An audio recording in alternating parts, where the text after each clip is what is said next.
Ohio Sky, good morning world. Oh, world. Hello. Podcast number 122.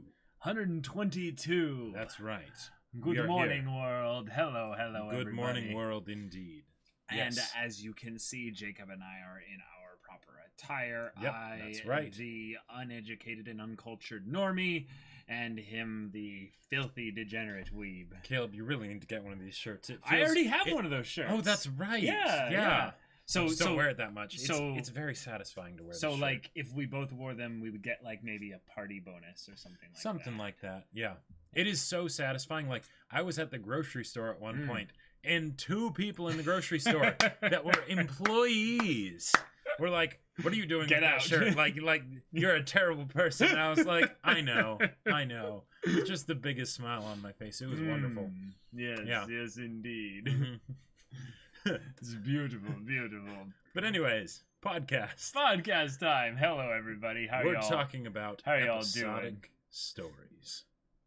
All right, let's get some of the follow shout out here. We have J28522, Gallo Willian, Time Traveler 1999, Squanchy Squanch, Dead Man Devin. Thank you all so much for the follows. Glad to have Yes. you here. And Squeaky Narwhal with the 14 months of Twitch Prime. Whoa. Thank you so much. Delicious. It's amazing. Yeah. But yes, welcome everyone in chat. Mhm. Yeah, this is something that I feel like we've talked a lot about, but we don't often talk about it in a positive way because we have very particular opinions in general Mhm. on episodic storytelling, but we never give the flip side. So we're going to be going a little bit more in depth into that. Amiju, what message received? Oh, I think he's just memeing. Oh, okay. Yeah. Tweagle.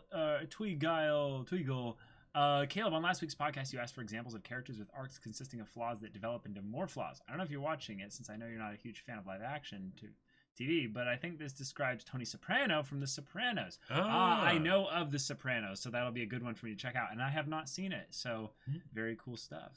Very cool stuff. If only there was a shirt with both Mitty and Nina on it. That would be the most And then they're both cursed. going like this. Oh, God. Oh my god, we should like commission someone to make a shirt like that. Yeah, or we could just have one of Mitty and Mitty and What if they're just Nanachi snuggling? It's actually like super wholesome. Well, yeah, they're just hugging and and crying. Yeah. Oh, Mhm. okay.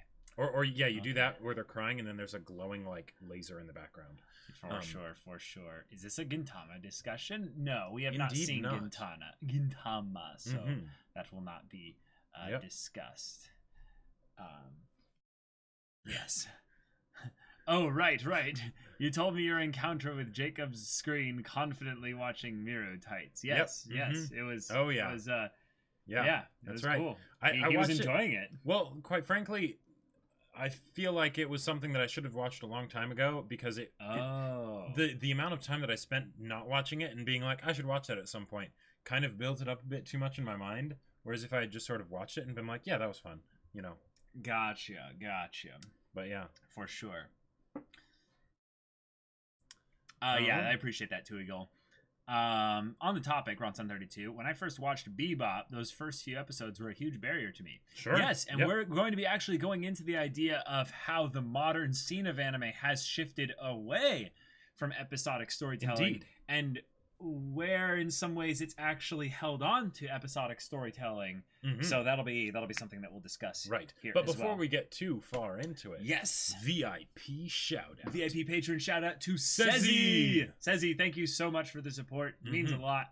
You're Yep. amazing on the Discord. If we Loved could have having you said in the this faction events as well. Yes. If we could have said this in all caps, we would have. Yes. But, it's hard to do that when you're speaking. It's true. Yeah. It's true. Mhm. But yes, thank you so much. Glad Yes. to have you in the VIP channel Mhm. and calls. So we've got episodic storytelling. When you Mhm. think of episodic storytelling, chat, what are some of the shows that immediately stand out to you as examples, paragons, if you will, of doing it well? Like, just sound off in chat. We're specifically talking about anime. It's a lot easier to find episodic storytelling in live action. Let me just And tell also you that. a lot of bad examples in live action. Yeah. Detective Conan. Well, that's definitely done it for a very long time. JoJo's Yeah. Part 3, great example. Yep. Sure. What else? Kaguya Love is War. Yeah, I would say Kaguya Love is War tends to be a little bit in the modern version of episodic storytelling, Right. but it does have some, especially in the beginning. Yes. Yeah. And that's one of the things that I find is like personally just really interesting about episodic storytelling, because if you think about it, it's very rare that you'll get something that is 100% purely episodic. Yep. Right? Yep. And in modern day times, when you have things that are very episodic, oh yeah, Violet Evergarden did an amazing job at that. Yep. It's something where oftentimes you'll get episodic stuff, but it'll still have like an overall linear structure, right? And then you have the things that are like strictly episodic, right? Or like they're strictly episodic, but then there's like little bits of, you know, extra something in there, usually with the characters. In Western television, they do that a lot, where the only development is who's sleeping with who. Yeah, I would say Konosuba is one where it's not fully episodic, although it does have episodic episodes. Yeah, because like one of my personal favorites for episodic, even though it's not technically episodic, is Black Lagoon. No, okay. And Black Lagoon, while it does have the single standalone episodes, what would be a lot more common is that it would have like some little arc within the story structure, and they would spend 1 episode, 2 episodes, maybe 3 episodes on that, and then they would move on to the next one, with of course some later on that were way too long and just not good and lost sight of why it was this structure in the first place. In live action, typically you find the episodic structure very much in things like the sitcom, or the cop drama, ensemble cast drama, if you will. I would say the larger the cast of characters, the harder it is to actually give a full linear story of sorts. And a lot of these stories, I'd say, end up feeling linear the longer they go on. And this is something that I would say is the first kind of strength of episodic storytelling. By repeating the essences of the story, getting you into what makes the characters, the world, and the themes in those first, like, I don't know, third or so of a season. This works in anime and live action. You can ease the viewer into the storytelling experience without going so hard on the premise specifically. However, anime, I think, in some ways has a more active audience, so they're able to accept a lot more front-loaded in the story. Yes. So they don't always have to do this. Well, and also with anime, because the episodes are shorter, like for sitcoms are usually half an hour, right? Yep. And then with commercials, 24 minutes or something, right? And the reason for that is because, like, if it was an hour episode of a sitcom, like, I mean, those probably exist somewhere, but it wouldn't be as engaging, right? Because you know that you're getting repeated material, essentially, right? Yeah.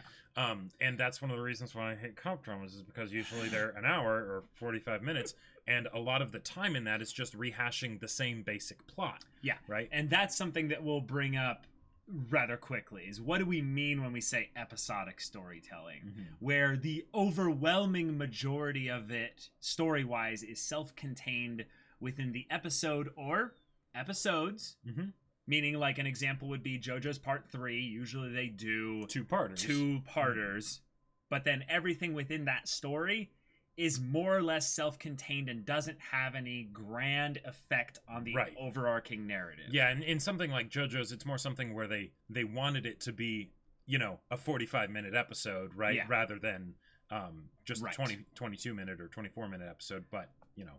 Yeah, so that's essentially what we mean by episodic. There are a lot of shows that blend, so it's not fully episodic. It's a spectrum. Yeah, and I would say that we're going to be talking about ones that lean heavily into episodic. So they could still have elements where it's like, oh, but that character had a development moment there that gets resolved 26 episodes later.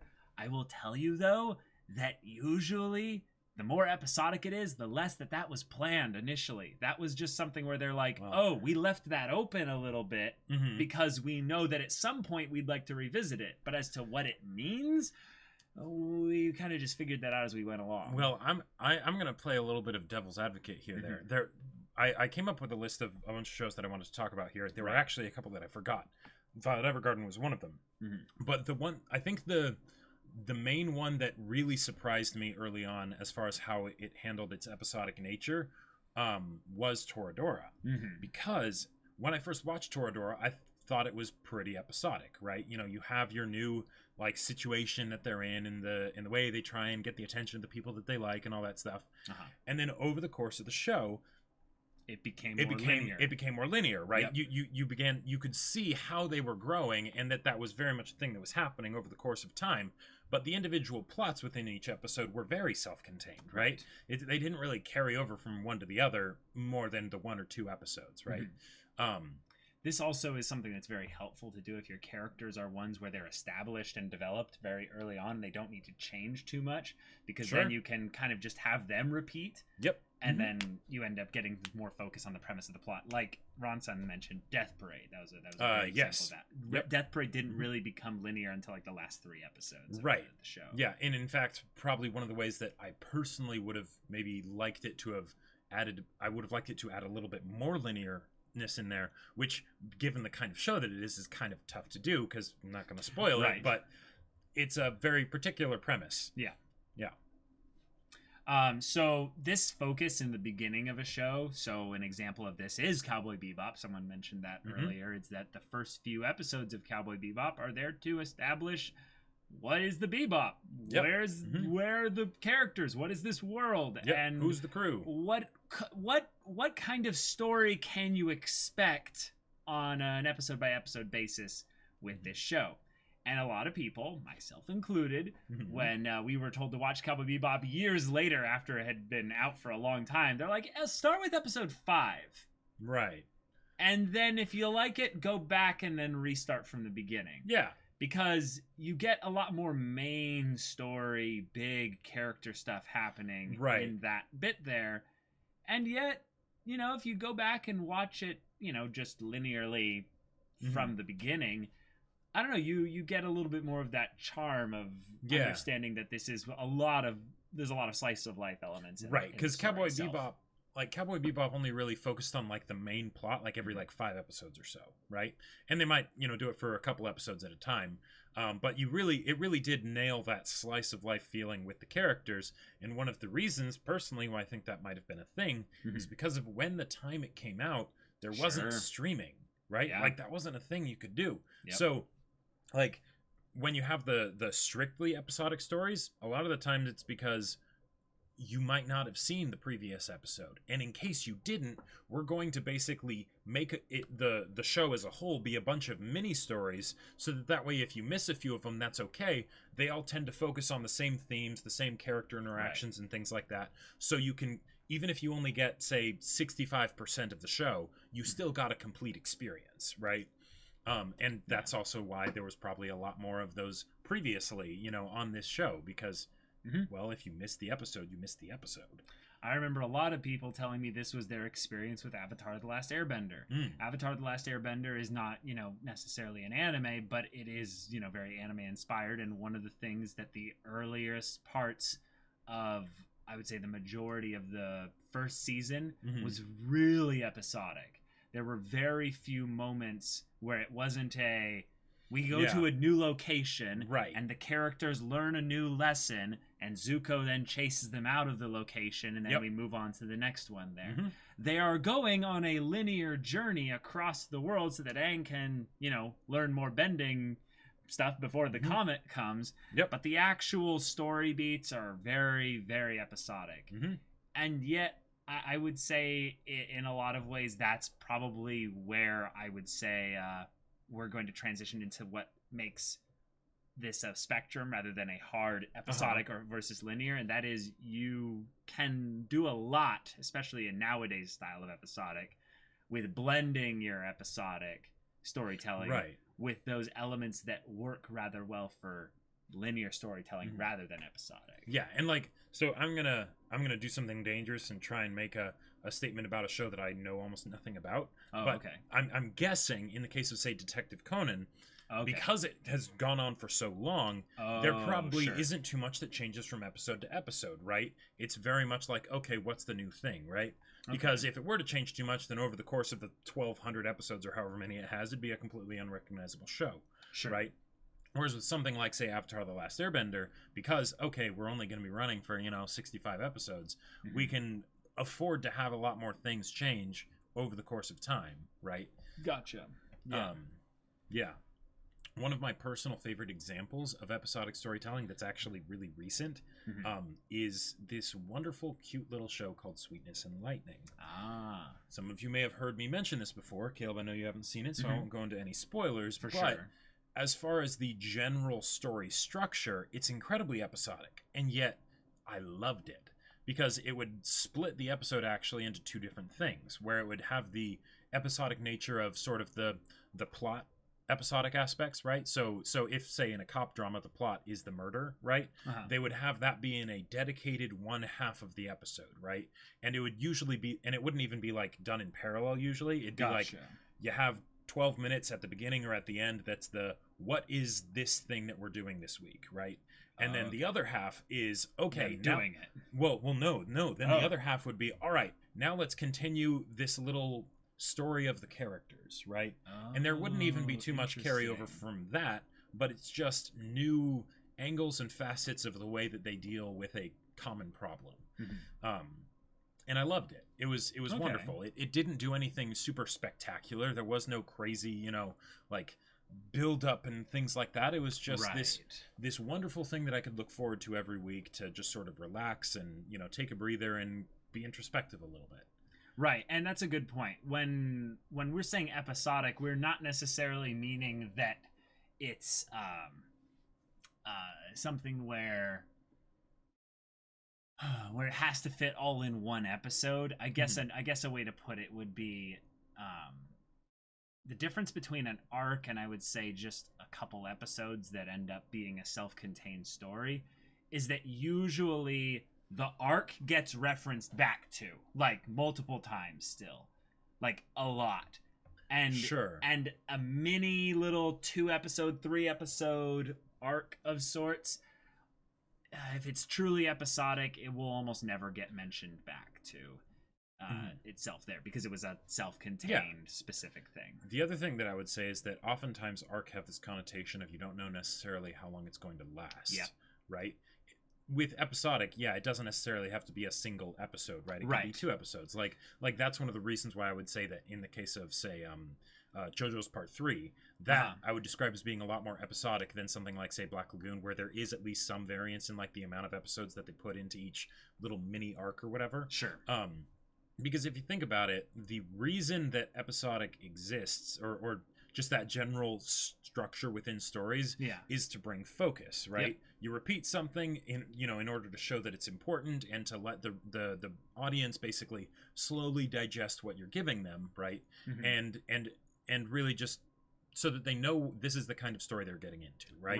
If they want something that's going to make them cry or make them feel all warm and fuzzy inside, it's very expected. Exactly. You know what you're getting. Someone mentioned Famofu, and yes, that is one of my favorite episodic anime. Oh, it's wonderful. It is absolutely wonderful. There are specific moments that carry over a little bit from one to the other, but it's not very much. It's very separated. It's not directly referenced. It's more of like you see little character shifts. And I would say when we're talking about this, we're primarily talking about the story. Now, this is where things get a little bit tenuous. The characters are the story. Almost all the time. There are times where sometimes they're not, but for the most case they are. Characters are usually the only thing that still changes and gets kind of progressed in an episodic storytelling thing. Let's take a show that a lot of us at least know about, even if we haven't seen it. I'm going to draw upon live action for this one here, and that is The Office. A lot of people know about The Office here. The storytelling is high-low all over the place, but you're getting the jokes, you're getting the quick, witty dialogue and what have you. But there are characters, specifically like a half dozen, that start to change a little bit over the course of the show. Is it a linear, non-episodic, overarching narrative?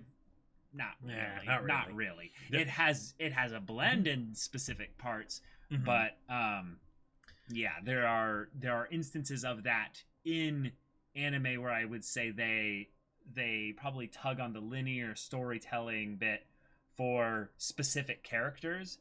But when you can tell that they've introduced a new character or a new side character that's brought into the story, it then tells you, okay, we're shifting back into an episodic structure. If this example makes it maybe make a little bit more sense, because I think now that I think about it, this has some gold to it. So with a linear structure, we're usually talking about the plot, right?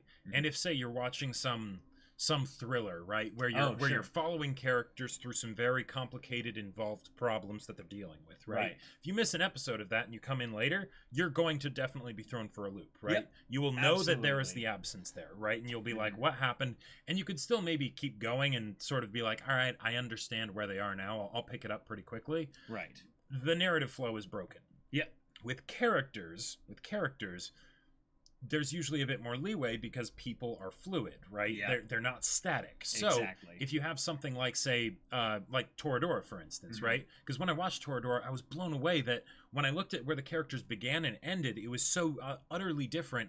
And yet I couldn't think of a particular episode that was like a not that there wasn't growth that happened there, but that it was a sharp turn in what was going on, right? Oh, sure. Like because it looked like a curve, and when you zoom into a curve, it looks like a straight line, right? So it was one of those things where I was trying to think of what episode were like the key points, or was necessary. Because when I would think about it, I would think that none of the episodes could really be removed, and yet then I would compare it to something like, say, Cowboy Bebop, where it's very easy to tell the main episodes of the overarching structure, right? People have already done analyses where it's just like, all right, these 9 episodes of Cowboy Bebop are actually the Spike Spiegel episodes, right? Exactly. That's it. And when you're dealing with characters and not plot stuff, you can have character. What you get when a character when an episode is removed, assuming it's not something super crucial, right? Where there's a specific detail that carries over into the next one, you can have something where it's just that the character seems like maybe they're taking a bit more risks. They're being while you might have had to warm the audience up to the character behaving in a certain way, they're just doing that a bit faster if you miss an episode, right? Right. And assuming you're not going into any details that they're drawing on us for why they're doing things, right? And I think that's something that's very important because, take Up, for instance, right? Okay. The beginning of Up, that first 8 minutes was an absolutely wonderful story, right? And everyone knows of, that story. And yet, you could almost imagine if you just took that and you put it into a single episode, right? Imagine if you had a show that was just that, right? That sounds awesome, right? Right. And yet that's something that doesn't have any kind of real overarching narrative structure, or it doesn't have to. But think of how wonderful that would be, right? And yet, because my personal favorite part of Up was the first 8 minutes. I didn't really care too much about the stuff that came after, as long as it was something that, we got that resolution that said the problem that was brought up in the first 8 minutes was resolved, right? Which it was. But everything else, that's not super important. That's details, Sure. GTO is another one that I'd love to bring up because it's a recent it's an anime that we watched recently, but it is not from the current era of anime. And one of the things I would say that GTO really brings in well is it follows, I would say, a typical arc structure for the majority of its runtime, in that it'll have an arc of 7 episodes here, 5 episodes here, 10 episodes here, what have you. But actually, the rest of it is all little self-contained episodic stories. Yep. A lot of it is. So I would say it's almost that blend of 50-50 from the older era, where this is very clearly from the time of episodic anime. We have the guy that doesn't really change too much, and he's the goofy goober. You know what to expect because it's Onizuka, right? But who is he helping this time? What is their problem? Right. Sometimes their problems are easy. Sometimes their problems require something that's not comedy. Yep. So that's I would say that example of where you can have a show that is very much episodic with regards to having a formula of story beats within the individual episode, but still have little arcs that carry over for solving one of the students' actual like emotional problems. Right. One of the things that I would say we particularly like about linear anime specifically is you can tell much more, I would say, complex narratives this way. Right. You can end up telling like really, really like heady plots. Yep. Like really heady plots. Game of Thrones, not an anime, but that would not work as an episodic story. Yeah, it would get a little bit weird. It doesn't exist. You right? could keep shifting character focuses around, Yeah, kinda, but it would you get need a really badly paced, and it would just you wouldn't have any attachment to like what's happening in general. Like how would you do something like that? You just wouldn't, right? But if you're wanting that simple story, ooh, you can do some amazing things with episodic, like Violet Evergarden or whatever. But when you specifically have your entire story focused on a linear, hard progression, every episode really matters to the story. One of the things that you don't really get necessarily within the overall structures, I would say you get more opportunities to miss out on really settling down and focusing on an aspect of the themes of your story. And maybe even going a little bit introspective into a character. Sure. Pulling away from a narrative that's constantly driving forward rather than one that stops and settles it's really hard to do in a fully linear story. Like it's the you went full linear. Be careful if you go full linear. Yeah. Weird reference there, but the point was that like if you're going to go full linear, I would say an example of a full linear story is Bacano. Bacano is a very, very different style of story in that it is constantly driving forward, and if you pull an episode out, oh god, the puzzle does not make sense. Well, and even with Bacano, right? Yeah. The story itself is hyper linear, right? Right. But because there's so many perspectives, that's actually where they do episodic in a very weird way. Loosely. But like most of the time where they actually really introduce you to a character so that you get to know who they are is relegated to an episode. Okay, this episode's for Jacuzzi, right? This episode's for Lad Rousseau. This episode's for a person, they'll do that so that way up till now you've been like, okay, I kind of get a feel for who this person is, right? Oh, okay, now I'm going to get their backstory and more in detail of what they've been doing amidst these crazy hijinks and whatnot. All right. Madoka Magica, another great linear specific kind of focused story. Super linear. You pull any episode out of Madoka Magica, you don't. It kind of falls apart. It kind of falls apart. Yeah. I would say that one of the things that's also very common about the hard linear stories that tend extremely hard into the linear side of things is that they tend to be shorter. Yes. This is one of the things that I have heard as a constant thing about episodic stories is that they don't end up feeling as grand. And I disagree. This is actually one of the things that I feel like linear loses if you go really hard into the spectrum of linear, is that you only really have one pace or maybe one kind of flow in the story. Yeah. And an example of this is one where I would say that a lot of people really like have differing opinions on the episodic parts of this story is Steins Gate. Steins Gate is a story that I would say, because of wibbly wobbly stuff, it's actually like quite hard to call it linear. but I would say the overall progression beats are a very important linear structure that if you took out episodes, you'd be missing maybe some little explanations of the puzzle. But there are episodes that are kind of like very slow. They don't have a lot happening. It's focused on a character's exploration of a specific aspect of what the show's premise is. So one of the few live action shows that I actually watched like after my journey into anime and really got into was Netflix's Daredevil series. Oh, sure. Right? That series is fantastic. Second season, I don't like it as much. But first season and third season, absolutely fantastic, right? Yeah. Very linear. Very linear. Super linear. Yep. And this was me going into watching it where it's Netflix, so they do just full hour episodes, right? Because no commercials, right? Mm-hmm. That was kind of a lot to chew on, right? It's like, this feels weird. It's really good, but this feels weird. And yet, I loved it. But I don't think I'll ever rewatch that series. Sure. Because if I go to rewatch it, I've pretty much got to rewatch the whole thing. Maybe episode 2 of the first season. That was actually a very self-contained bit because it was the backstory episode, right?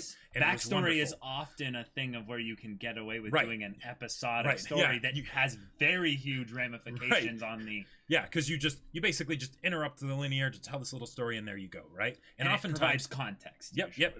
It provides context. And if you think about it, oftentimes the backstory episodes are some of the best episodes in the linear story, so go figure, right? I think what we're recently going through with One Piece is also a great example of where they have a very linear progression of a series of arcs of story.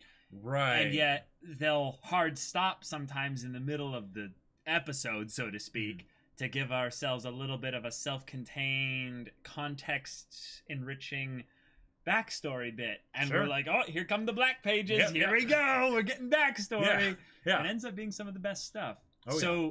That aspect of rewatchability is a great point as well.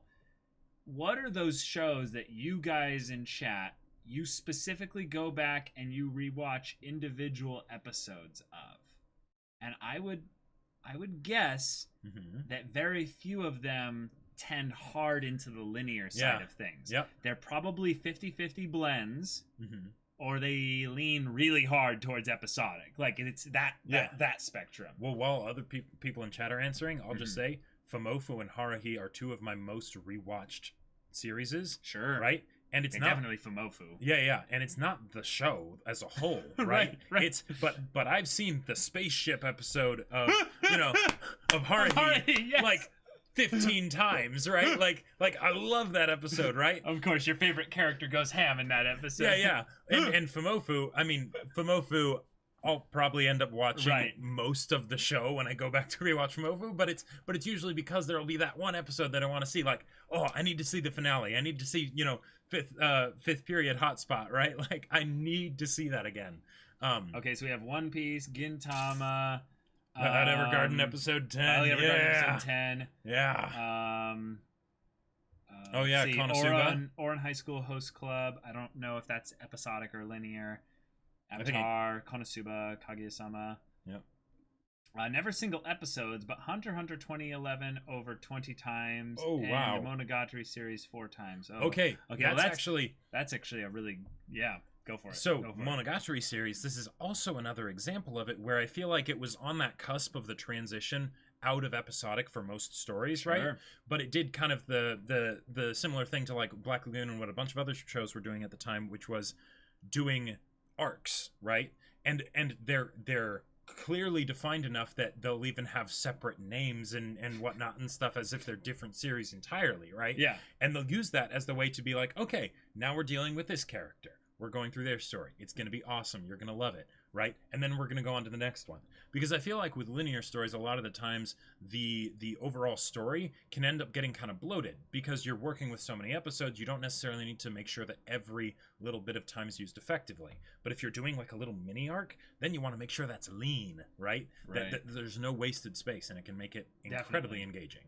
I would say that usually the stories that tend to bore me the most are the ones that stretch out their episodic thing into a mini arc of sorts, like you're talking about. When it's an episodic thing, that this could be done in all of 23 minutes, and you don't need to have 2 parts or 3 parts for it. Oftentimes, I think that's where episodic style shonen actually lean towards going, is that they're like, we have an arc that's a fight. And then, Frieza is being fought for 27 episodes or what have you. Well, I remember when I was going through Naruto. Naruto was the first anime that I ever got introduced to, even before Bleach. And I remember the Zabuza arc. I don't recall off the top of my head how many episodes that fight actually was. And technically there were 2 fights because there were 2 opponents. But I don't even know what you're speaking about, but I can read your face like a book. It's amazing. Super early on in the show. Oh, and so it's probably actually pretty good. Well, no. Someone's like, I feel your pain, Jacob. Okay, yes, the ending of this opposite arc did make me cry. It was wonderful. It was absolutely wonderful. But there's only so many times I can watch the characters try the same thing over and over again in the same situation and have an episode basically be like, yeah, they have a problem. It's tough. They haven't really fixed it or figure out how to resolve it. But they're still there. Like, the fight was 5 episodes. It was only 5 episodes? No way. That's how slow it must have felt. It felt so slow. Like, because they were trapped with the mirrors and everything and managing their chakra and like, and then there was Kakashi with Zabuza and the really? Only 5 episodes? Wow. That's hilarious. Oh my god. Well, that just shows that it's important to manage audience expectations. So in this modern day, though, one of the things you brought up, Daredevil, I'm glad you brought that up, is that we've got really good streaming platforms all competing with each other to deliver us a lot of anime. Yep. And there are a lot of times where we're getting anime original stuff, like things that have no adaptation. So they're not confined by any specific structure of the medium that it was originally produced in. Mm-hmm. So it gets streamed straight to our senses in those perfect doses of blending the linear with the episodic. And of course, I have to mention my recent just wholesome girls doing wonderfully inspiring things in A Place Further Than the Universe. Yeah. Which, by the way, my girlfriend is already like 9 episodes through, and she's loving it. Yes. And it's amazing. But A Place Further Than the Universe, I would say, is that example of where they took the episodic thing of, cute girls doing cute things and just having them go on their little journey or what have you. But we have a couple characters with goals. We have things that carry over. We have them developing as they learn little bits about each other. And while the beginning is just introducing the characters as they join the crew one at a time, I mean, quite literally, like one at a time,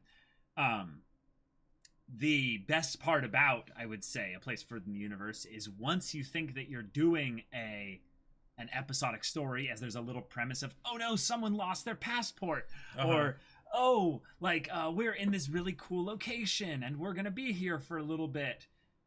That's only half of the episode, or that's only like a small chunk of the actual focus. Then the focus shifts to the bunch of other characters. It actually like stays focused here for just enough to get in this development with another character, and then they bring in another character story into it. The era that we live in has refined so much of the storytelling drama like formula just to a T with regards to taking both the linear elements and the episodic elements and just mishmashing them all together. And what's great, because so usually when we rag on episodic, it's because it's used as a crutch in a lot of cases, so that when they don't know what to do for a story, right? They don't have an overarching story. They can just sort of fill something in, right? And yeah, it works for that. It works great. There's a reason that was done for so long. But now that we're getting to all these other shows like A Place Further in the Universe, we get these shows that, they're episodic. Right. Each episode is meticulously crafted by very passionate people that turn it into this wonderful thing where absolutely no episode could be removed, right? Each one is crucial in the overarching story, right? And yet that episode deals with what that episode deals with, and it doesn't really carry over into the next one. I'm just saying, if I look at the 10-second skip button more than the episode, the pacing is bad. This is actually one of the things that I wanted to bring up, is that modern streaming has in some ways helped show creators, writers, all the people involved realize how much more important pacing is if you want to keep the audience invested and going for the long haul. And yet one of the things that's rather fascinating is that the shows that end up getting to go the distance, for whatever reason, there's usually some ridiculous reason for it or what have you, especially if they're willing to deviate a little bit from the source material because of, you know, the adaptation is not easy. It's difficult. You have to figure things out and make things flow. Is when you basically decide to be like, well, we're going to keep this little slow part here and have that be an episodic bit of focus there. One of my favorite parts in the recent anime Vinland Saga was actually one of the most episodic episodes of them all. Had nothing to do with the main character even. Had almost nothing to do with Thorfinn at all, except within the themes. And rewatching it recently, I loved the village episode. The actual beauty of the conversations, the dialogue, and the themes explored within a character that was completely just a one-off. She had no other draw on the story other than the bit that she basically passes along a message about where they're at. Messages are important. Messages are very important. Yes. So in terms of, while you still have, I would say, the people that are producing this stuff realizing how much modern streaming has changed things, so when they're even doing the adaptations from manga to anime, they're making sure that that pacing is smoothed out, that's less jarring of a jump from one story beat to the next, and you end up with things being a lot more crisp and cleanly delivered. But you still get to have moments, especially if the show gives you, you get enough success through the show to have those moments later where you get into some really cool little one-off stories to focus on a specific character or what have you. One of my recent favorite examples that I never would have expected to be this and never would have expected to be so happy that it is this is not anime, but it is The Mandalorian. Oh, so sure. Mandalorian. Now that's because it's a spaghetti western too. Well, yeah, it's a spaghetti western. But if you think about it, what is the story about? Okay, it's in Star Wars, right? So the setting is a big deal, right? But when it comes right down to it, it's a show about, you know, a spaghetti western main character and his little kid that's not his actual kid, right? Okay, that's a great story. That is a great story in pretty much any like length of time that it's told in, right? You could tell that story in 8 minutes and have it be absolutely beautiful. You could tell that in 2 hours and have it be beautiful. You could tell that over a long, overarching, just keep going story, and it would be also wonderful, right? And there you go. They, you know, so yeah, take a great little story. This is a great nugget, and you know, we could scale this nugget up, and it would be just as good. Like, because why not? Yeah, good stuff. The one that, yes, I am going to mention Monster here, Sularon. Yeah. The next thing that I wanted to bring up is where I would say if we looked at anime's greatest works, like if we looked at the best that anime has to offer, those anime that just everyone agrees it's really good. We're not going into like debating what's on the top or what have you. Right, ordering it and whatnot. But Monster, for instance, is an example of really, really good storytelling. But I would say that it is very much a blend of episodic and linear storytelling. Totally. But one of the things that I've found the more and more I've talked with people about Monster is that some of people's favorite moments in Monster tended to be the ones that actually focused on characters that were not having a lot of huge plot relevance. Right. Little moments and little conversations. An example of this, I think that in some ways, again, we keep bringing up live action, even though this is an anime-focused thing.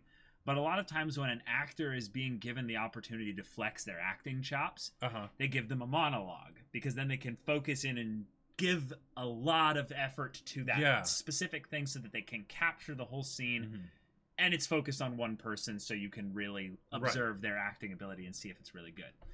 A dialogue between two characters is probably the other way that it's really good as well, because then you get to see them bouncing off each other, and it can create some really cool moments. And that's usually where it also shows that the writing is a lot better too, because it's not just a one-note thing. You have to balance that back and forth. Yes. In anime, oftentimes when you boil things down to an individual character being alone with themselves or just one other character, there's not a lot of crazy story that's happening there. Yep. So in some ways, those tend to be the moments that happen in the more episodic, simpler story, self-contained mini narratives. An example of this is the U-boat operator that Johan speaks to really early on in Monster. It's very much, I would say, tied to the linear story in the rest of it, because eventually it's building up Johan. It's building up Johan, but also Tenma keeps bumping back and forth into this guy, so it's a thing of where you're showing different perspectives from it. It's very much tied to the overarching narrative. But those little conversations, those little specific stories within the conversations are where I would say anime specifically gets it really right, is when they tend to focus in on one or two characters, give them a good conversation between either the two of them or just one just kind of sitting there musing. And we get some good stuff. So there's a part of me that is wondering whether I'm actually just getting to the point where I like episodic stories more even. Possibly. Like more than I did before, definitely, but maybe even more than linear. Here's why. Or here's an example of when this happened before with something else. I was always very much a sub over dub person, right? I was like, subs all the way, dubs are awful, right? You know, I'd seen some of the bad ones and they were bad, right? And I was like, nope, I'm not, no way, no how. But there would be these occasional exceptions, Bacano, Black Lagoon, right? Toradora, Haruhi. And then I started to realize that a lot of my favorite anime, Steins Gate, you know, I kind of preferred in the dub. Right? And it's like, wait a minute, is this actually something where I like dubs now? Like, is it like, wait, what's happening? And it was a real crisis, because Ghost Stories. Yeah, Ghost Stories, yes. Gotta shout it out. Yeah. Cowboy Bebop. Yeah. Yep, Cowboy Bebop. Like, and then it was like, oh dang, maybe I like dubs. Maybe I really do like dubs. And it was this bizarre thing. And now I feel like here? What are any of us doing here? Yeah. Berserk's dub. Yeah, Berserk's dub. Also fantastic, right? Like, and now I get the feeling that this might be happening for me with episodic storytelling. I know that it's been happening with you, man. because one of the things that's been happening in the anime that we've been watching, when we go back and check out some of the older stuff, some of the stuff that's, you know, from before the 2010s, for instance. There's a lot of individual episodes that will probably end up being the equivalent. I mean, at least I'm not guessing necessarily that this is this way within the adaptation, but a lot of it seems to be almost filler. But it's an introspective look at one of the characters that's rather important, and then suddenly we're just moved. Because when you've watched a lot of stuff, after a certain point, the plots don't really engage you as much anymore as the characters do. Right. So one of the things that's best showcased in episodic storytelling is the characters carrying the themes of the story within their little interactions and moments. Sorry, what were you going to say? Oh, yes, Khalid. I also thought of that one. I didn't mention it, but yes, Panty and Stocking. So Panty and Stocking is incredibly episodic. What is it? Repent, Yeah, repent. Yeah. He knows of that, and I showed him the F-bomb compilation. Yeah. But that is quite the dub. But Panty and Stocking is one of the only shows I can think of that came out as late as it did, that did the split episode structure, where you know, there'd be two like mini skits or whatever per episode, and that was what they did. And it was hardcore episodic. Like, it didn't matter what happened in one of them. It had no bearing whatsoever on what happened in the next one, right? And in a lot of cases, you needed that because it went crazy, right? Right. But it was great. It was wonderful. And for the kind of show that Panty and Stocking with Garter Belt is, it was very effective. You knew exactly what you were going to get. Yeah. What are some examples, I would say, in this modern streaming era? So a show that came out in the last 3 years, I would say. Maybe even go back as more as 5 years. But let's go 2016 or later. That really nailed episodic storytelling, like harder into the episodic storytelling spectrum of things. One that we either haven't mentioned or yikes! Ow! Oh. Cramp! Ow! Oh, ow! I'm sorry. Ow. That sounds painful. Ow!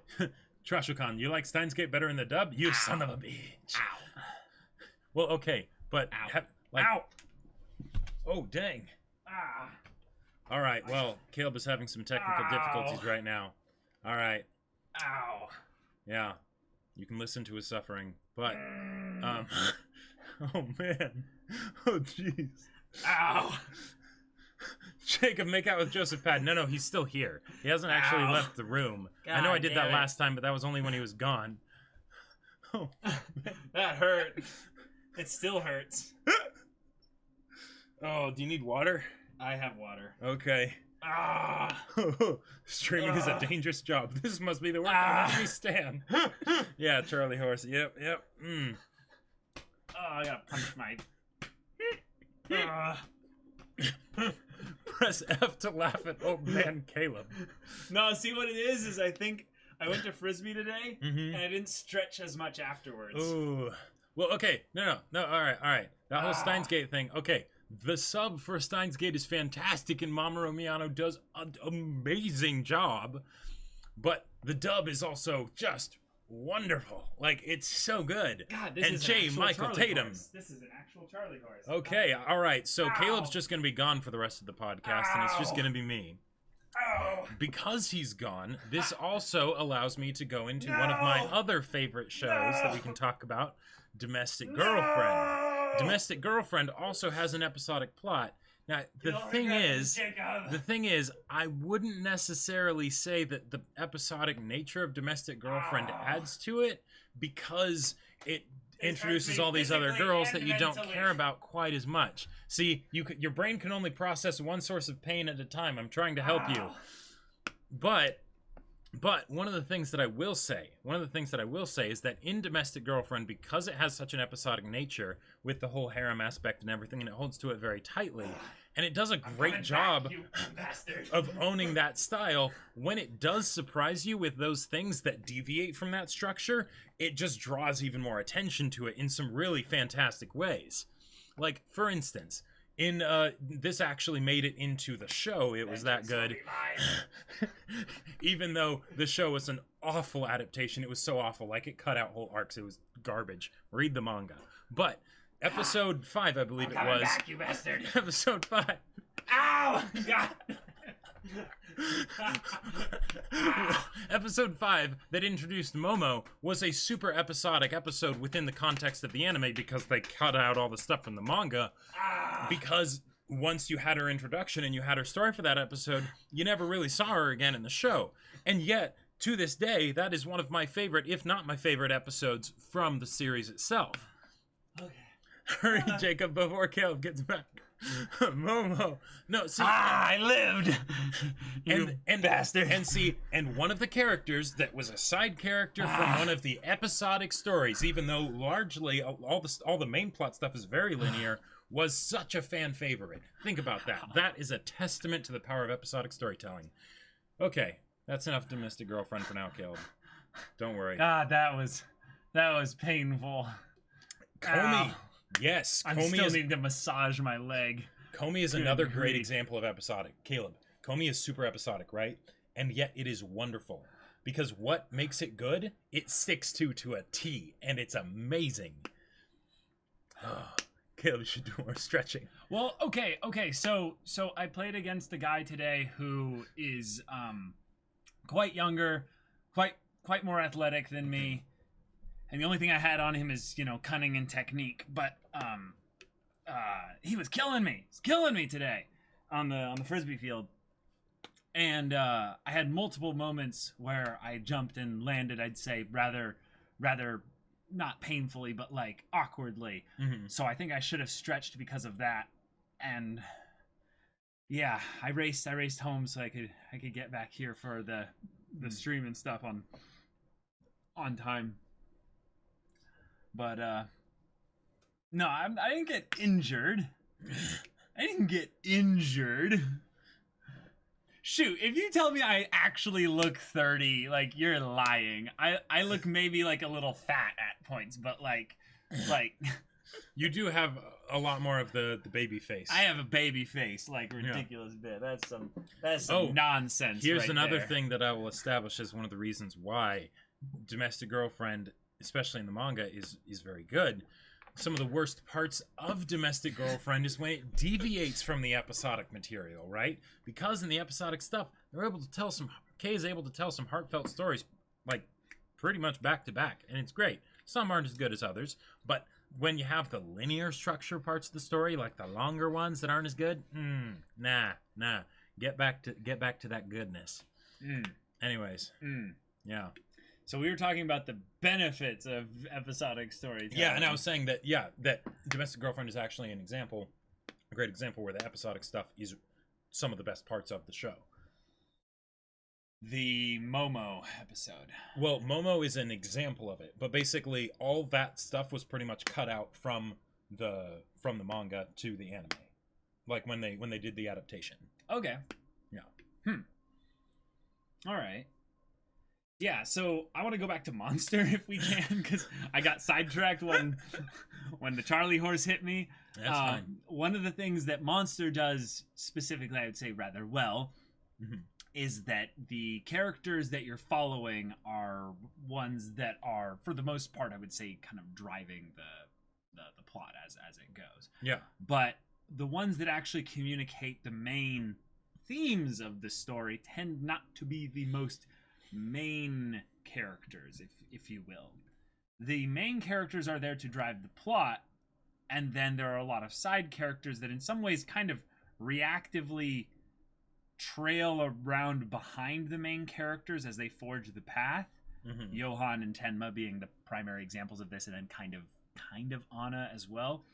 But then you have characters like Lung, Ava, Grimmer. Yeah. You have all these really fantastic side characters that are in some ways like better written in some ways than some of the main characters. Sure.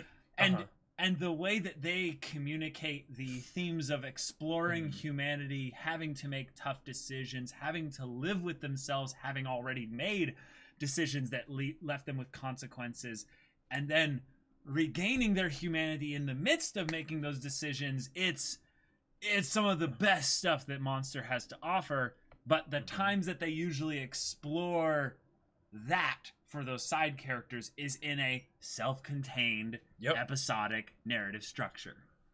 Weird example here. I don't know how many of y'all play D&D, right? Oh. But so one of the things that I've seen, and I'm sure many of you are familiar with this as well, have experienced this as well. But some of my favorite times playing D&D are with the one-shots. Here's why. Okay. Because if you don't know what D&D is, it's basically just interactive, improv, collaborative storytelling, right? And it's wonderful. And when everything is loose and people are able to and take the story in crazy directions, you can have these wonderful emergent things that happen, right? And oftentimes, the best experiences that I've had with that are in the one-shots, the one-off sessions that I would play, because there isn't this aspect of consequences and needing to make sure that everything fits into some grander narrative, right? That the DM's trying to tell or whatever. You can pretty much just do something awesome with that one-shot, and then that's it, right? Right. And sometimes, those one-shots are actually the things that end up getting turned into the best campaigns, because they start with that wonderful kernel. But I've seen one-shots that turn into campaigns, and then the very magic of the one-shot is lost because then the DM thinks they have to turn it into some very structured thing, right? As opposed to continuing to run it with that same wonderful energy of the one-shot, right? That carries over from session to session, and then overall, you have this amazing experience, right? And I feel like that's basically what episodic storytelling can be in like TV shows. So like with Monster, they have this setup of moral conundrums abound, right? Right. And then they use the episodic episodes to explore that through these characters. And the side characters are almost just episodic like episodic protagonists that end up having a couple more episodic episodes that like they're revisited later, right. you know. And it's just this wonderful thing. If you were to put those episodes of their story kind of together, it's some of the best stuff in the series, right? It's absolutely wonderful. There's a reason I got so unbelievably excited whenever Ava came on screen, right? Because when she was on screen, you're like, yes, my trash waifu, yes. Come back to me and let the chaos abound. I will cheer for you as you do whatever crazy shit you're gonna do, or as you maybe think that possibly you could put your life back together. Jacob, I can almost see you in the background yelling, Fluffernutter. Yeah. Ava's about to do whatever she wants to do. You're like, Fluffernutter. Mm-hmm. Yep. If you know what that reference is, you're pretty cool. Benefit of episodic storytelling: you get to create one-off environments to both tell more concise stories and to expand the characterizations of the main cast by having them interact with said new environment. Yes. That is true. And one of the usual problems of episodic storytelling is that you have to do the setup, right? Oftentimes in stories, a lot of the stuff that you're going through is not actually the story itself. It's the setup and it's the framework for the story so that they can actually do the stuff that they want to do. They can tell the story they want to tell. But if you have a good premise that can be a structure for an episodic story, then you don't need to do as much setup from episode to episode. In Monster, they would do this where they would have little bits of setup for each episode, but it was just like, oh, someone has an issue. Tenma's here. And then there you go, right? You're already into the story. Right. Whereas if you have a linear story, then you gotta have all this scaffolding to make it make sense. If it's just dependent on the themes or these two characters interacting or exploring a world, then you don't need all that other stuff. Just throw them right into it. Yeah, it's easier to write because it's straightforward. It's right there. You establish it once maybe with like the template episode that'll be like at the beginning. And usually plenty of linear stories will do this even if they don't go episodic, just because they want that feeling of the world, the characters, whatever, give that sense that this is something that's continued for a long time, and then they immediately disrupt it, right? Right. But yeah, so. Yeah. Jacob always had this headcanon that Ava would turn into Revy. I mean... It never happened. I mean, maybe. I kept trying to dissuade you. I remember having multiple moments. I was like, Jacob, she's not going to go full on, like, guns blazing. No, the shotgun, like, thing, that was very much a headcanon, and I was aware of that. Okay. It was more of just I wanted to see her do all the things that she wanted to do.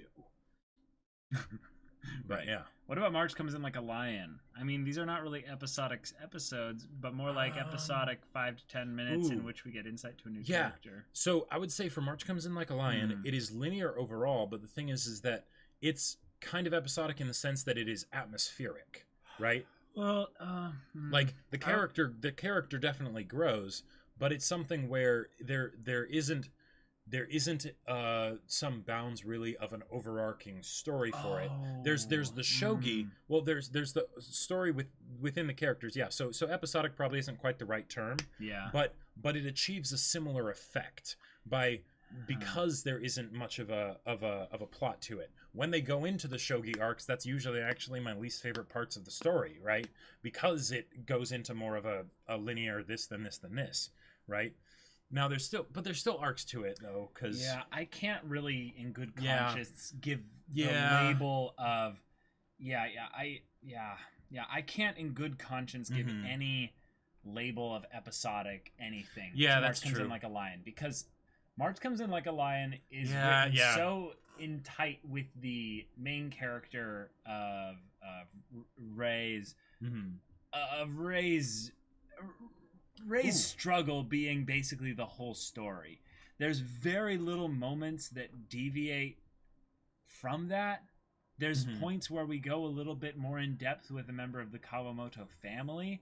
Sure. but it's insanely linear and Yeah. connected. Okay. And that's probably why I love this show so much, was how interconnected everything was. Right, even though So- very little happens in each episode, right? Well, oh man, Like, but yeah, it's so character driven that I can't even call it as a thing, or nothing really happens. Well, right. I remember that there were shogi episodes, like you were saying, yes, where less happened for the characters growing or changing.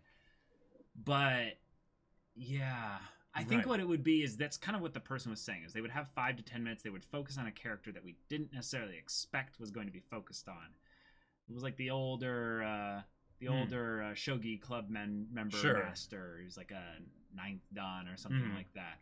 He would get a little bit of focus, and we're like, oh, this is rather cool. We're exploring a different aspect of dreams and what you want out of life through this character here. And that maybe had a little bit of a self-contained aspect of it. Sure. So, random thought about the philosophy of episodic stories as just a structure. So, maybe it's that we can only ever really digest thing in bites of some form, right? Huh. If it's something that's linear, right, it needs to have a beginning, a middle, and end, whatever. Sure. And how that actually plays out, whether it's in a 3-act structure over the course of a big story, an episode, a 2-minute scene, like that, the opening sequence in Up or whatever. Right. That's how we digest things. When we have a linear story, what we get is that we're constantly digesting the same meal, right? Sure. So it's something where a lot of things begin, and then they all sort of start to end when the story gets close to its end, right? Whereas with episodic, the reason that they do that is so that it's you're going to get a thing, and that might, like, you might get little tidbits within the episode, right, of a beginning and a conversation, even, right? Yeah. But that's just something that is maybe how we digest things, and then that's why the episodic nature or the episodic structure exists, is because it's something that lends itself very easily to us understanding what's going on, right? Okay. If we had something introduced, like it's begun but it's not finished, it would feel very disjointed and weird, Episodic is a variety box of flavored snacks. Linear is a really long noodle. Yeah. And episodic could even be all the same snack. Like whenever you have Mike and Ike's, like, or Skittles or whatever, you always sort for like your favorite color, right? Because that's no, okay, No, I'm not all like right. that. As a kid, I would always do that. I would. I think there are a lot of people that do that. Like, I would get the assorted candies and then be like, all right, the purple ones and the blue ones are the best, right? Right. So pick all those out, right? And the yellow and orange ones, and I don't really need those. That's a good point, though. The idea of audience expectations, and the idea of, if you're getting a box of chocolates, so to speak, you're getting chocolate. Right. But some of them might have a nut in it that you're not really a fan of. Yeah, exactly. Like, why is there raisins in this? I don't know. Right. So when you do an episodic story, one of the things that's very easy to do is to get that base structure, that base premise communicated across, and you stick within your genre, and you never really break audience expectation too much. With regards to, I would say, sitcoms, that's a perfect example of that. The drama is very much within, like, interpersonal silliness, and then it's just comedy and jokes being delivered at you. It's perfect popcorn, just like, oh, this is good fun, just a little nibble there. With a linear story, it actually requires more audience participation, I believe. There's a little bit of an expectation that you're going to be reading between the lines a little bit here. That when we shift the style of story a little bit, you're not going to freak out entirely, because we know that you're engaged within the world, characters, themes, plot that make up the story. So, for instance, Hunter x Hunter, when it does an arc shift or what have you, it's a little bit of a risk. It is something that people have to be, ready for that transition, because they're following characters specifically through that. There's a couple others that I can think of that do this. I'd say Berserk is kind of an example of that, although Berserk does give you a little bit of a heads up with that within the manga structure. And it so usually that's a good point there. And certainly with early on Berserk, it didn't change what each arc felt like too much from arc to arc. Right. Like there was the details, but overall it was the same basic thing. Guts hunts down a monster. Right? I mean, not with the Golden Age arc. I would say that's the Golden kind of Age the arc difference. was very is that the different, idea that it went from low fantasy to like in between low and high Right. fantasy to hard high fantasy, Uh-huh. and that progression was something that they did give us a hint of in the manga. So that I guess that makes sense within the context of that. Yeah. What are people talking about in chat? People are talking about cursed things. What about Hinamatsuri? Hinamatsuri is another great example of an episodic story that It's pretty episodic. it is quite episodic, but it establishes little things in like the world with the characters and everything. And that's where it usually carries over. And yet, like when we were watching it, there were definitely episodes that were better than others, right? Anzu Matsuri for the win. Yeah. And yet it was something where, because it didn't need to have a particular end in sight, right? It told these great stories, these great episodic stories with the characters. I would be totally happy if it just kept going, right? Now, you know, with episodic stories, there's always the danger of whether you end up getting like burnt out on being able to continuously create these kinds of like wonderful gems, right? Sure. But if that's something that you get like comfortable enough with, like that's how I'm guessing Oda has to do it with One Piece, right? Oh, good because point. each arc is very self-contained, Yeah. and yet it holds to the core, you know, heart of what One Piece is, right? And so that's probably how he's able to do it and actually, you know, stay ahead of everything. And then he also spends a decent amount of time on each arc without it seeming like he's dilly-dallying or anything, right? That's a good point. Think about that.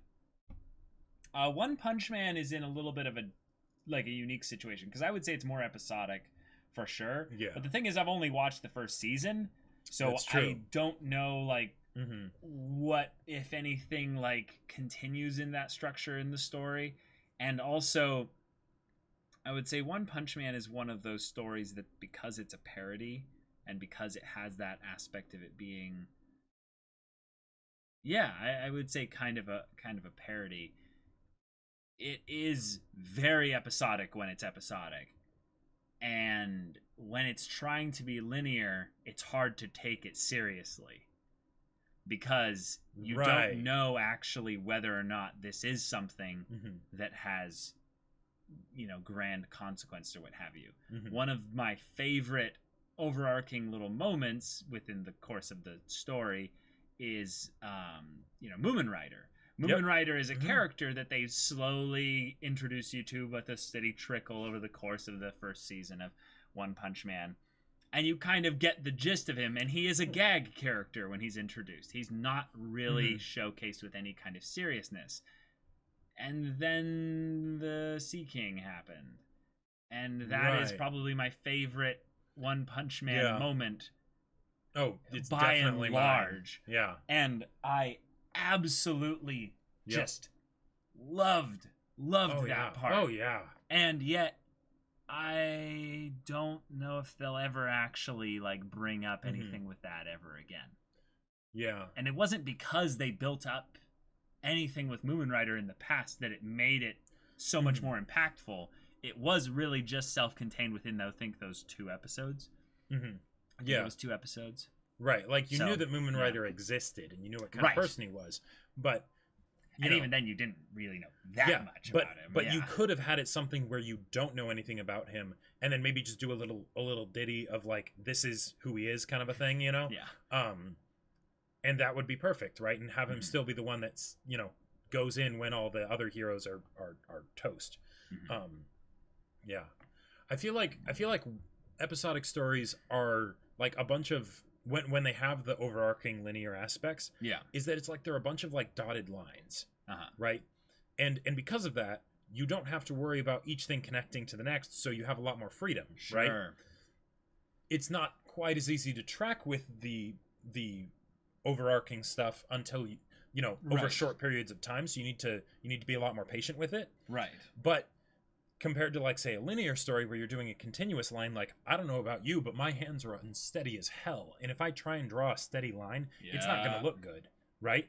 Mm-hmm. But I could draw a little dot, or a little, like, you know, just a little stitch in the line, Mm-hmm. you know, and just do that a bunch. Yep. Mm-hmm. It'll generally all go in the same direction. Yeah. It might tilt over time, but you know, right. And when you look at it from far away, you probably won't be able to tell the difference. Sure. That's true. That's true. One of the things I would say that this brings up just another aspect of why I would say episodic storytelling has more potential for us specifically to like it, is because we're probably a little bit leaning more and more over the course of time into the idea of execution over ambition or scope. The idea that premise and the actual intention,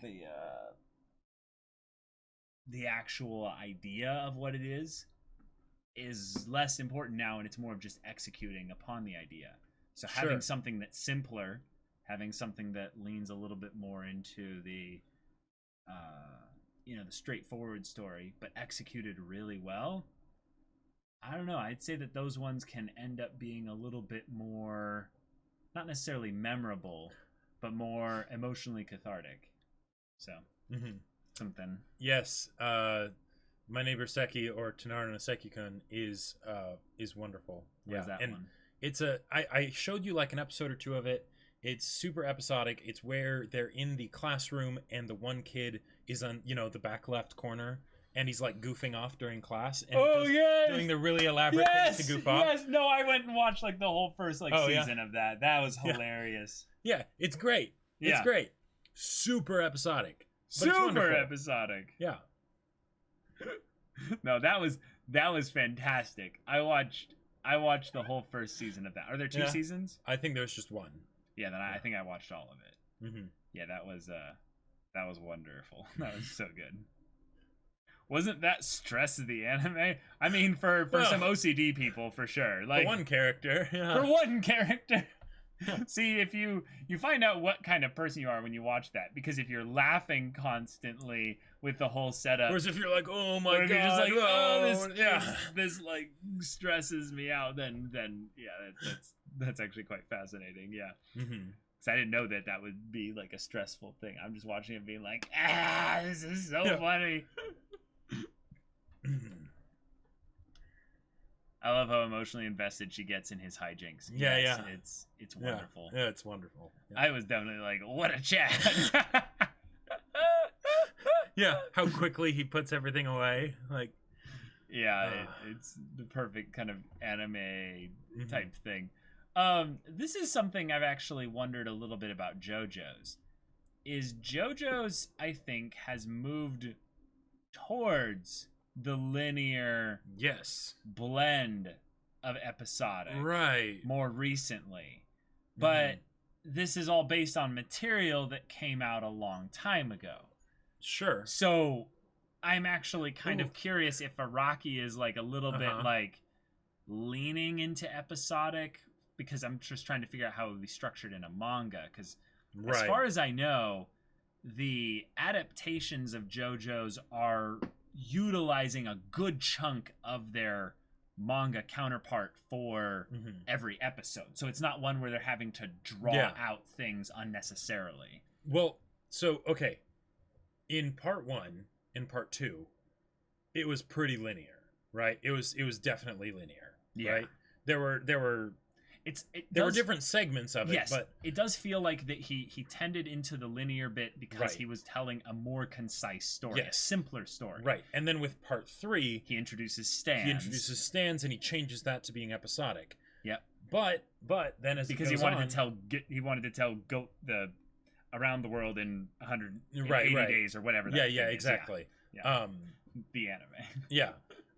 But then as it goes on, he starts moving it back towards linear, right? Yep. And it still has the episodic elements. Yeah, very clearly. But the further that it goes on, it gets closer and closer. Because like in part 3, super episodic.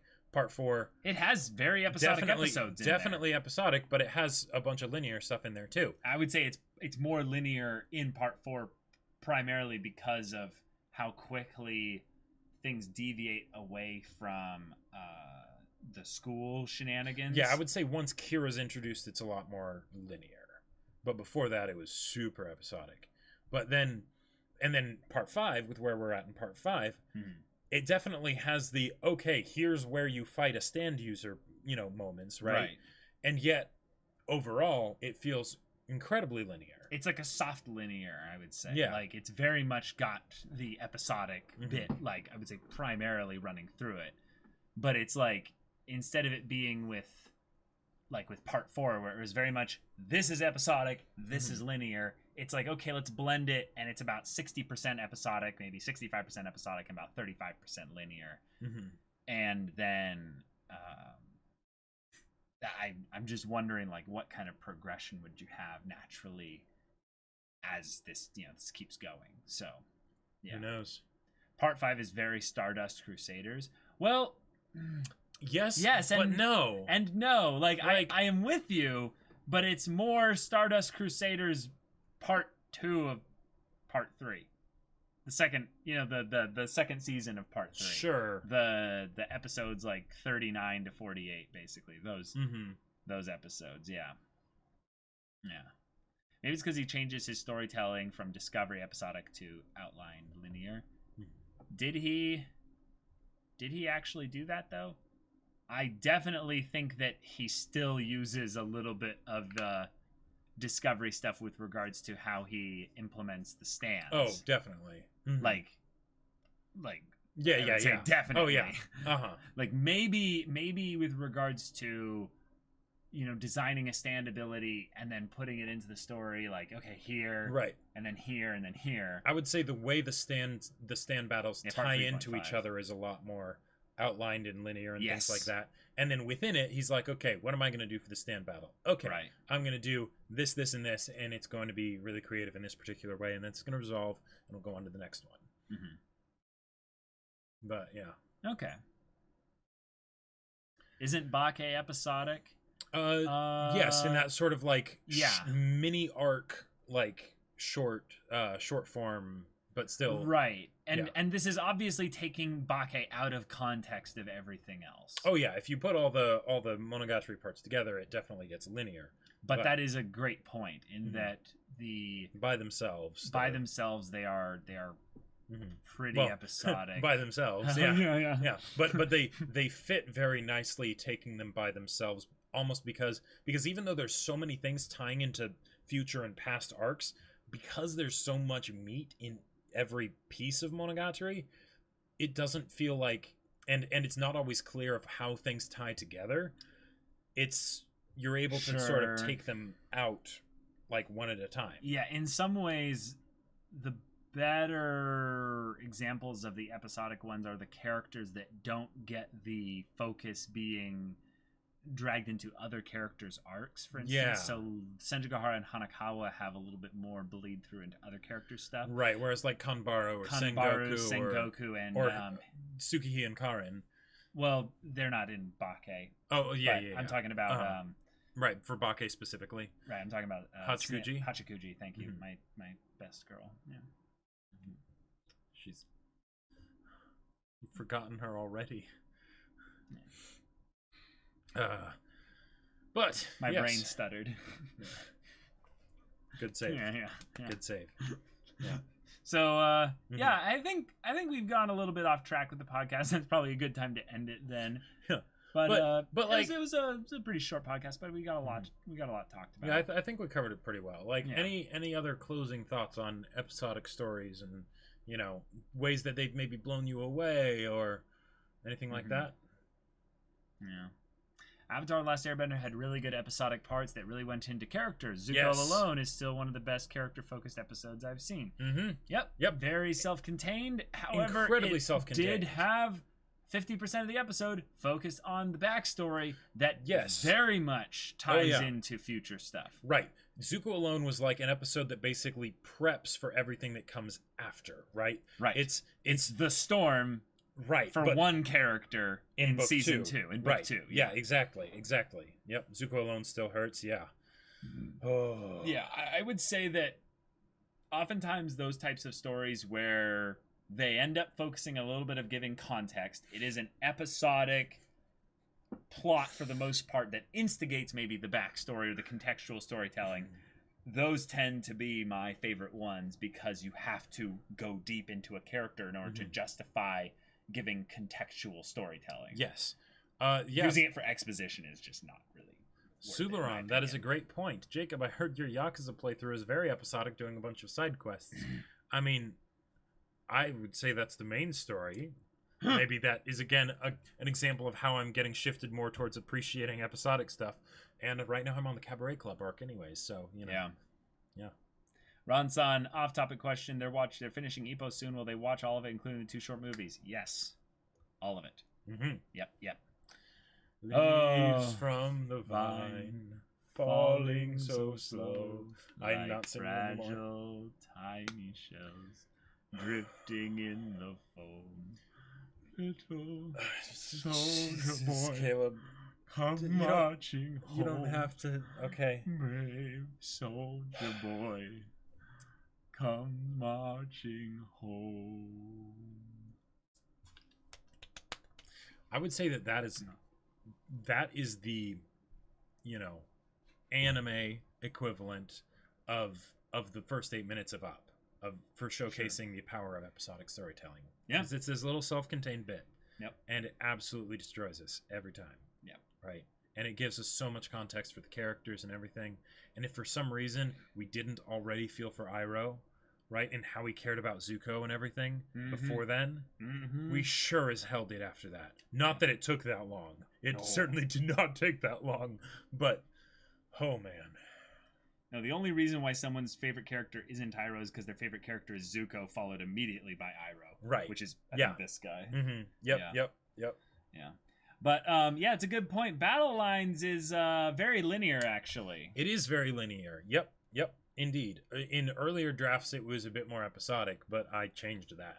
And it's pretty awesome. In some ways, that actually does service to one of the best things about Battle Lines, which is the pacing specifically. In some ways, like, people have said, like, that's probably why it's a, like, one and done story, is because it's so fast paced and so much stuff happens by the time that it's done that you're like, oh, that was a roller coaster. I got to get off and now I don't know how to walk. Oh, I'm having Charlie horses. What's going on here?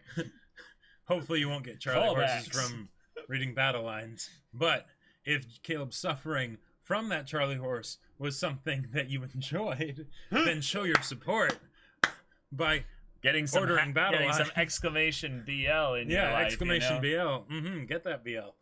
Jacob's book that he wrote on Amazon. It's on Amazon, hardback and ebook. Link is right there in chat. So, got all our other streams this week, y'all.